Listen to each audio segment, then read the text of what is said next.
Hey everyone, welcome back to another episode of 6 Degrees of Associations. I'm your host, Lucas McCann. Today, special guest, Danielle Marshall, certified diversity professional and ICF executive coach. Welcome to the show, Danielle. Hi, Lucas. It's great to be able to join you today. Wonderful. Well, I will kick the microphone over to you. I often do this. I'll let you introduce yourself because you could do it better than I could. Tell us a little bit more about yourself, what you're into these days, and maybe after that we'll get into how you found the crazy world of associations. Sure. So right now, my primary focus is on, I'm a racial equity strategist and executive coach. And so what that means for me on a day-to-day basis, I am primarily working with both nonprofits and associations in helping them to do everything from uncover their data, understand the landscape of their organizations if they're interested in a DEI sort of strategy, doing some assessments around cultural competencies, workshops, and then ultimately getting to the goal of having a really strong DEI action plan. So when I talk about an action plan for us, that really means having a plan that's going to allow you to operationalize your goals into your day-to-day work. But the other thing that I do is that I focus on coaching, particularly around cultural competencies, because in that plan that I just mentioned, one of the challenges for many people is that they intellectualize it. They can understand it on paper, and in theory, it makes a lot of sense. And then they go out into the world and they're like, well, how do I handle this? How do I have this conversation? Is this appropriate? And so oftentimes I find myself coaching leaders of organizations through that process and what it looks like to really interact with people to bring inclusion to the forefront. Yeah, and we got to talk a little bit before the show. I know that your coaching is not necessarily 100% centered on nonprofits and associations, but a lot of your background and history sort of lends itself to being a really great resource within that particular industry. So let's go back for just a couple minutes and how did you find associations? And then we'll take it through sort of cultural principles and then round the back to coaching, spend some time there. So I love this question. And it's also weird in terms of how I arrived at the profession I'm at right now. I would say as an early professional, I worked for nonprofits at this point for over 20 years. And when I first started out, I was working at play-based nonprofits and nonprofits that were focused on children and youth. And so some of the first associations that I got involved with were either around education or they were around play. And like, what a wonderful way to walk into this. It was full of joy, like-minded people, just really good energy in the association space. And then now, as I've sort of carried forward this world of community service and volunteerism, et cetera, the associations that I've been involved with over the more recent years have been more about sort of the profession as I've grown. So some focused on my background, which is industrial organizational psychology, others that are focused on nonprofits. And so it's sort of expanded and shifted. So I've gotten to see it on a lot of different fronts. That's great. Yeah, the landscape, you got to see a lot of different varieties. You've now sort of worked your way through in your career and this coaching of nonprofits. So what sort of ultimately motivated you into the coaching aspect of that? And what did you see as the opportunity within our space? So that's interesting because I feel like I've always been a coach. And it's sort of weird. Like I was that person people came to help them think through things. I even got the name of Doc when I was a kid because people thought they were coming to lay on my couch with me and like have conversations about their lives. But from a coaching perspective, while I had practiced coaching in general throughout my career, there is something about having a certification program behind you because it's really giving you a solid framework from which you coach. And so I think some of the things change for people because as a coach, our goal is really to support you in achieving your goal. And so I think that feels different from a lot of maybe mentoring that people get or just advice giving in general. You're coming with a very clear idea of what it is that you want to be able to achieve. And my job and other coaches' jobs are to get you there, to ask the right questions, to probe. So the executives, and by the way, I agree. Everybody's. I live on the mantra that everybody's a leader, and to a same degree, maybe everybody coaches somebody or something. So I'm a big believer in that. The people that reach out to you specifically from associations, what are they what are they asking you for? What is the general request? And say, Danielle, I really could use help with this. Or do they know, and do they just want to ask questions? Like, how does that initial introduction happen? I think it depends on the association. I've worked in a variety of spaces with groups right now. So for some, they're coming for a very project specific thing. So it might be helping to review policies, updating protocols, manuals that people have. And so there are those types of things. But I've also worked quite a lot lately on board development and support.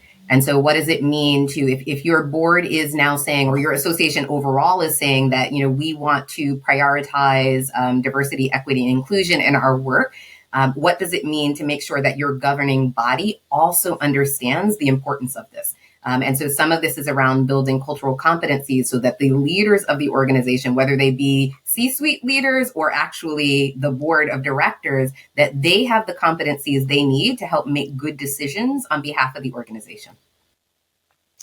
And so I'll throw out just sort of a high level softball. What are the challenges that you meet right out of the gate often that you see? You go in, obviously there's sort of an evaluation phase of this. You want to meet the teams that you're working with. You want to meet the leaders that are in those seats. And can you pretty quickly figure out, what's going to be your next hurdle? Yes, and I know we're not supposed to say it depends, but it depends. I know, it's universal. But here's the thing. I would say that one of the things that feels very, very interesting when I first walk in is to understand how committed the leadership team is to this process. Because in terms of a hurdle, that is probably the major hurdle that I will encounter. If they're only somewhat bought in, you will feel the ramifications throughout the organization, the association, nonprofit, et cetera. Like, this is critical that the leadership team believes in this and that they're willing to be vocal about it and then actually make sure that we're moving things forward. And so by moving things forward, I mean, are you resourcing it financially? Are you giving your team time to actually work on these initiatives? That is something that's incredibly important. The other thing, and we talked about this even in our initial conversation, is it's self-awareness. Right? Are you positioned in a place where you're reflecting on a regular basis? Do you have good cultural awareness? Are you aware of where your gaps are? Because sometimes we want to do good work, and I don't put it past people that they have, good motivations in wanting to do the work. But if you're not self-aware, you don't even realize what it is that you potentially need to work on. Yeah, you can't even bridge the gap to the execution if you don't know what it is that you need to work on. Right. It's so important in so many aspects of not just working professionally on yourself, but within the organization. You have to be open to, there are holes in the armor. There's things festering. It's every organization. It's a little bit of drop the pride. It's everybody. Right. I mean, there's always room for improvement. Of course. And another thing that I would just add to that is I like to assess whether or not the team is full of what I would say is maybe consumers or if they're actors. And so when I use that framing, are you someone who just simply wants to consume knowledge? Right? So I can come in, I can do a training, you could read a book or listen to a podcast. Are you just consuming it for the sake of consuming it? Or are you now planning to take action on the thing that you've learned, right? That's the shift that I see where people are able to be successful. It's, I've learned this new skill, tool. I've read this new book. Here's the insight that I've gleaned from it. And here's how I'm going to apply it in my everyday world. That's pretty profound, Doc. Yeah. I mean, it takes some understanding that, ideas are cheap. Again, we said you and I could sit here and come up with 10 great ideas for associations. But will they do it? Do they have the bandwidth? Do they have the commitment? Could we ride along and help you do that? That's where I feel like it falls short often is, yeah, are you actually going to follow through with this? Do you have the bandwidth, or am I just here to help you check the box on something? Because what a waste of time. For everyone.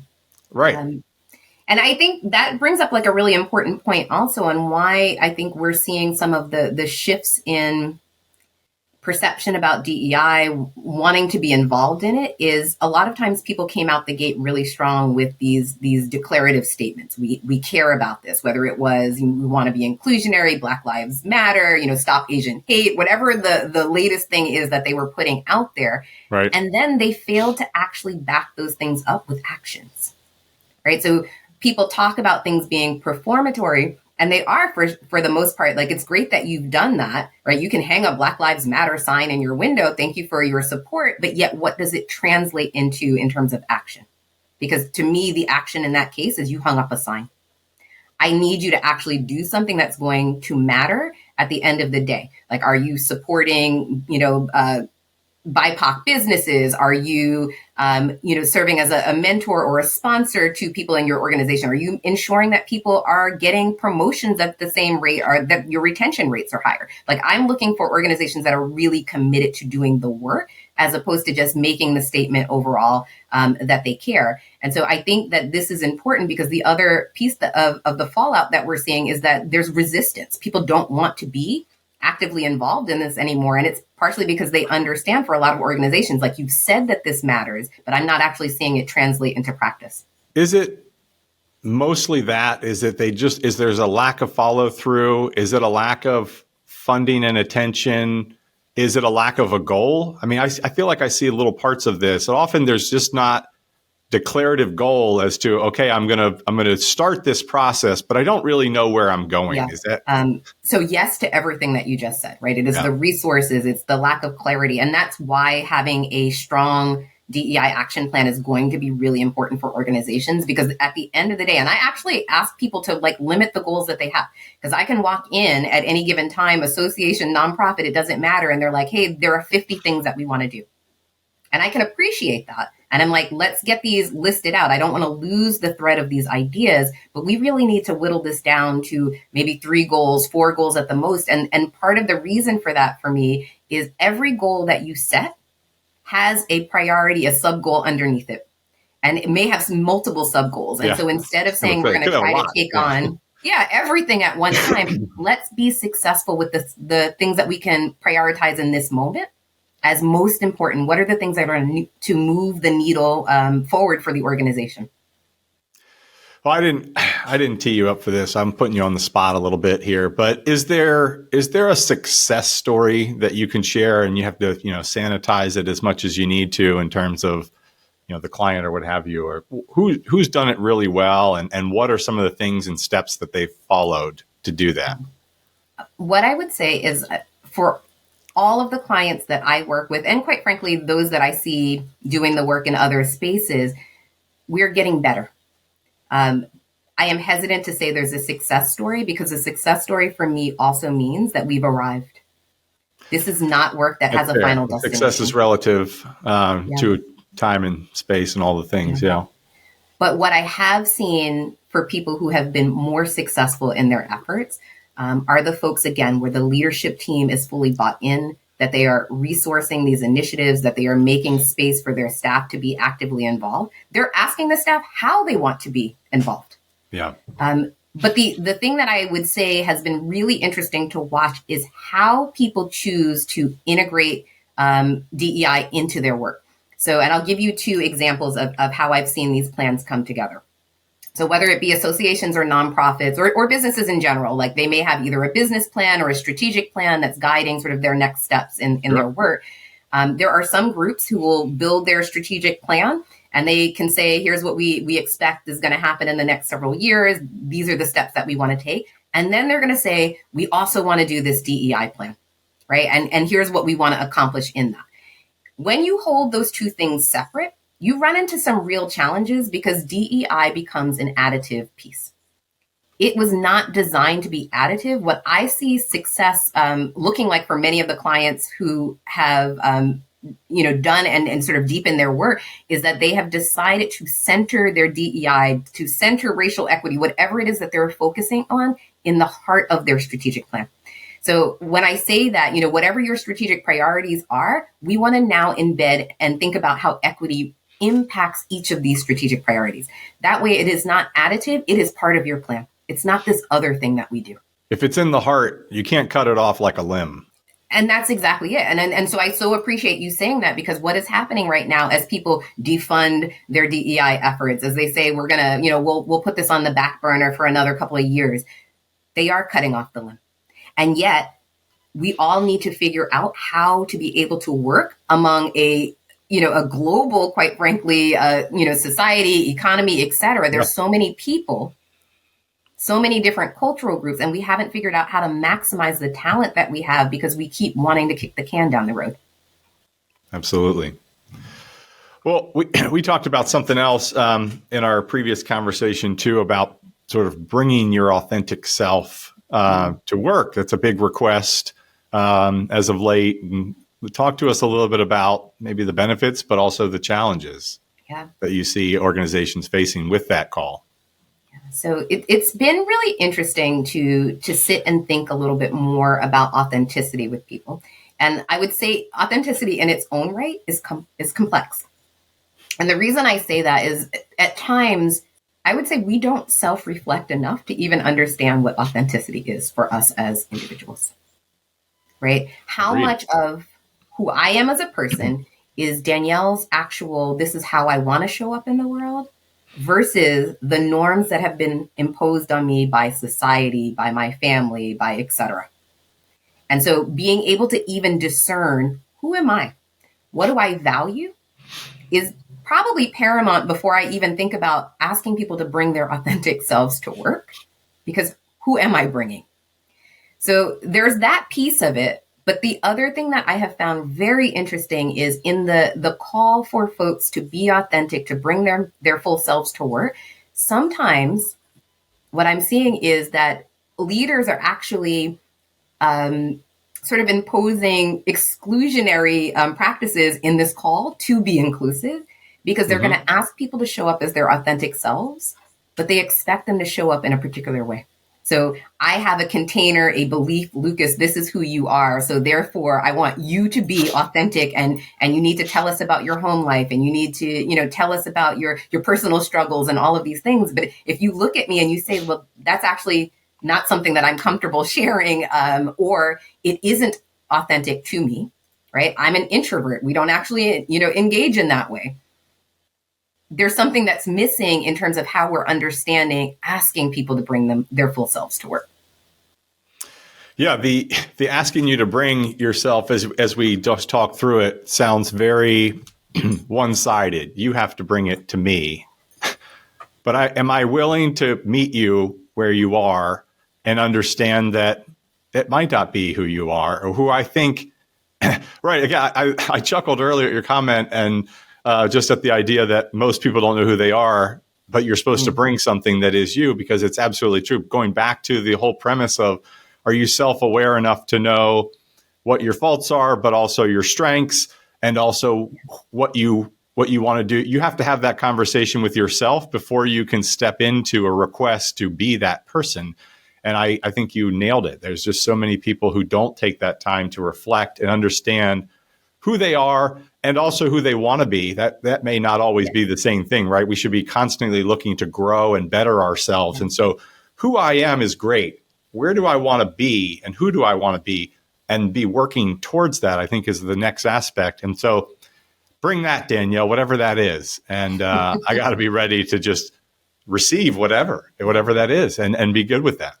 Yeah. And I think it's further complicated. In my mind, I believe that we are enough as we exist today, right? Because our world often tells us we're not enough, whatever the enoughness is in that moment. I fundamentally believe we are enough. And to the point that you just made, there's still an opportunity for you to be able to assess for yourself, who do I want to be? Like, am I walking in alignment with my own values, my goals, et cetera? There are so many things that come into our world that dictate how we step into the moment, how we choose to step back. And I want, for me at least, to be able to take a moment to pause, to just say, is my behavior either advancing me towards my goal or is it hindering me? And so that's another piece of the authenticity as well, in that self-reflection piece. How do we bring that in? How do we allow people to have these conversations? And, something else, as you were talking a moment ago, that sort of came up for me is it can be very transactional, right? You bring your full Mhm. self to work. You tell me what I want to know, and I want to know about your home life and your kids and, where you went on vacation. That feels like it's transactional. Yeah. But we have the opportunity to develop more transformational relationships. And to that end, it's less extractive in terms of you just tell me about yourself, and it's more like we're building community together. So I would say, like, get curious. What do people want to share? What does it look like to share in our workplace? And I'm also, as the leader at that point, telling you a little bit about myself, right? So it's not just, hey, Lucas, you have to tell me what you did this weekend. It's like, hey, you know what? I did this. I had a great time, or I read this new book. This is what we did. And, is there anything you want to add to the conversation? So it's not a demand, but it's an invitation. Yeah, I like that. One, that it is an invitation, not a demand. But two, the premise of an invitation is you're asking for something from somebody, and they have to willingly provide it. Right? It's not, we're not twisting anybody's arm. And leading by example, as you said, I think is really important. Right? The leader should share just as everybody else. This isn't just a leader consuming exercise; it's a leader sharing exercise.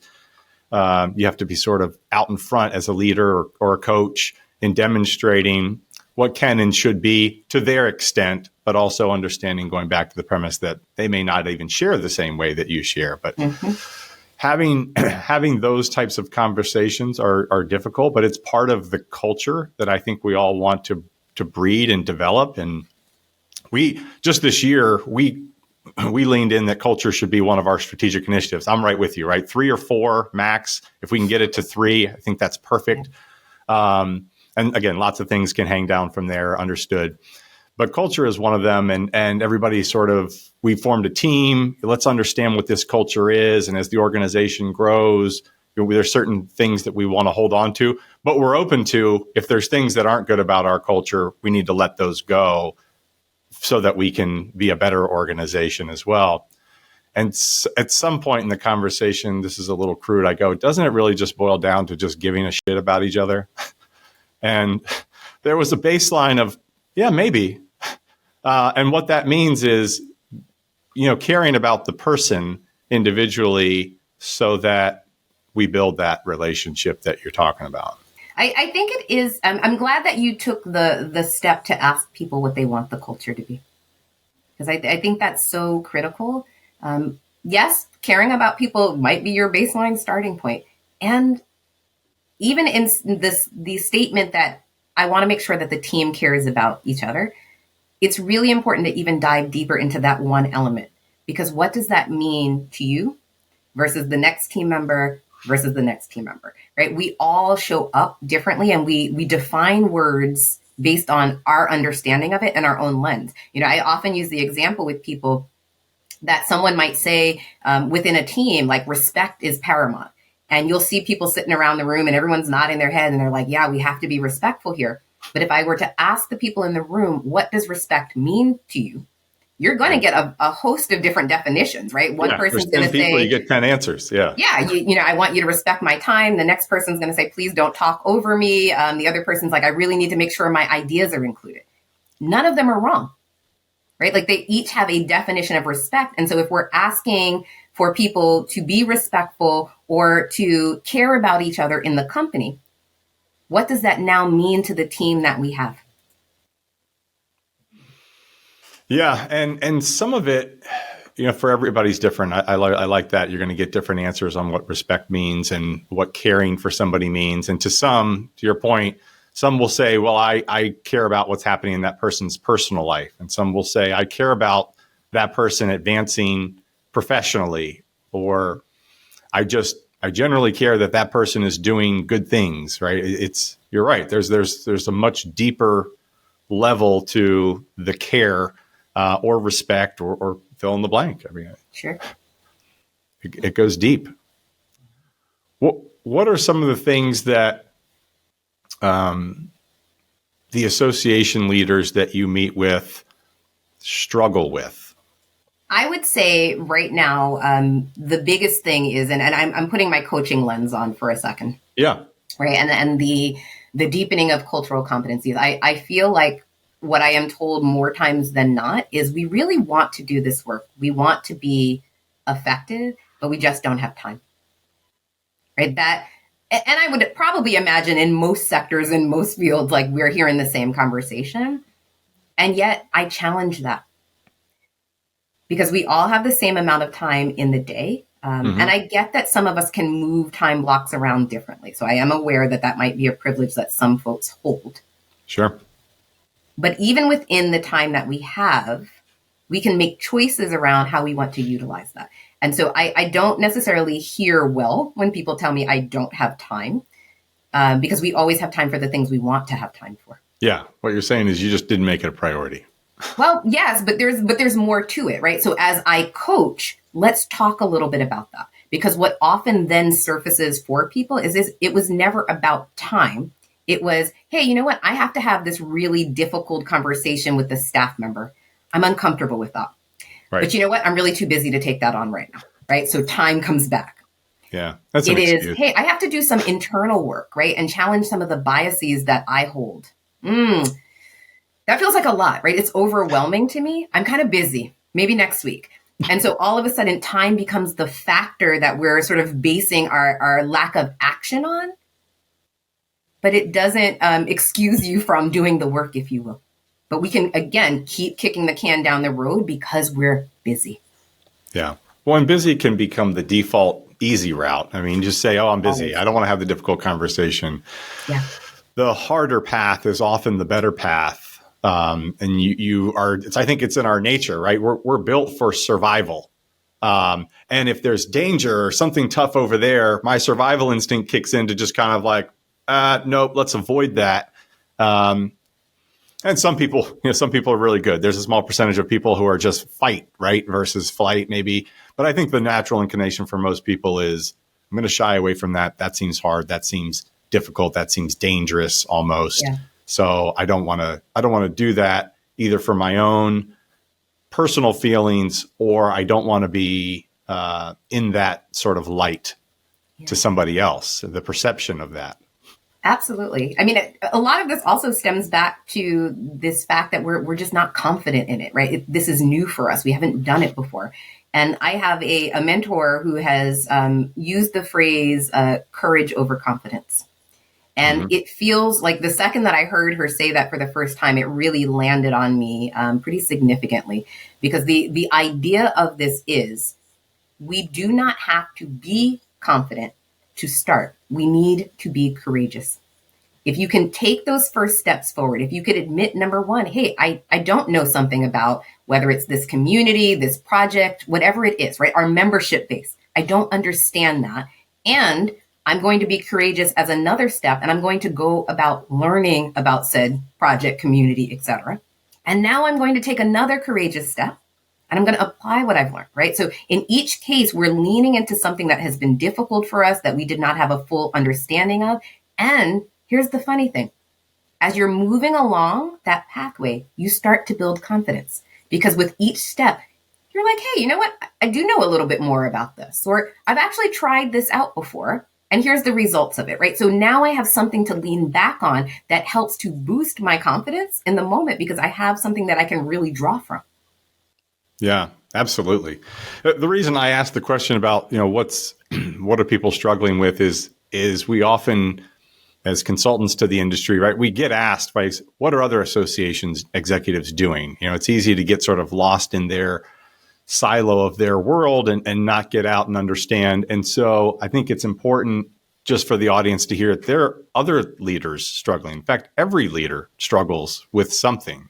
And so it's not unique. Again, let the guard down, be self-aware to know that others are struggling every day with certain aspects of their own growth. And then there are some common themes and trends within association leaders that you address really, really well. And I wanted them to hear that you're a coach. You've had a coach, like most coaches, as a mentor. That's just how you get there. I mean, maybe there's 0.1% that are just born leaders. Maybe not. But it takes wisdom and coaching to be a coach. But being okay in your own skin to let the guard down and let somebody come in there and tell you, hey, it's not all right, but I can help you fix it, right? Yeah. I mean, Personally and professionally. you're speaking to vulnerability as well. Like, can we be okay with the idea that we don't know everything, right? That there are multiple pathways one could walk, different ways that we can think about solutions, innovations, problem solving, and that's okay. But like our culture in this country has very much driven us down this pathway of believing that we have to be stoic in our approach, we have to be strong, we have to have the right answer. And the funny thing about that approach is it actually limits our ability to grow. Yeah, chief titles, right? Whether you're a chief executive officer, chief operating officer, chief is a military term by historical standards. And so if you're the chief, right, you have to be able to stand in front of the army very stoic, as you said, and nothing can hurt me. I'm the chief. And the reality is the first step towards growth is vulnerability, so that you can then self-recognize and then develop the path forward to the better version of yourself. I won't say the better chief, the better version of yourself that you can be to then lead the troops, whoever the troops may be. And it's interesting, and I won't talk politics, but I will give an example if I'm to think about even the office of the president. Some of the best presidents we've had have not necessarily been the brightest, the most accomplished, the most whatever. They have risen to the seat of presidency. But for some of these individuals, what they've done particularly well is they've surrounded themselves with cabinet members who are incredibly skilled at whatever it is, right? You need someone who's covering your Department of the Interior, your Secretary of State, all of the different things. They have looked for the best and the brightest in their fields. And so to me, when you surround yourself and you're willing, because this is the other thing, you can have all smart people around you, you can have brilliant intelligence, all of this. If you don't listen to your team, that's going to be another place that we're going to fall as leaders, because we need to actually be able to hear from the diverse perspectives and people who do understand how to drive change. Yeah, and that may be why Elon Musk never becomes president. I think he'd fire them all. But I agree. You have to have those people around you as a leader. As you sort of rise through the ranks of any organization, it becomes more imperative that the people that you surround yourself fill all the incompetencies, let's call them, or gaps in your own skill set, because there is no one person who knows all the areas of finance and membership and operations and cultural development and recruiting and volunteer management and all of the different areas of associations. And maybe if they are very competent in all of those areas, you'll never have the bandwidth. You'll be too busy.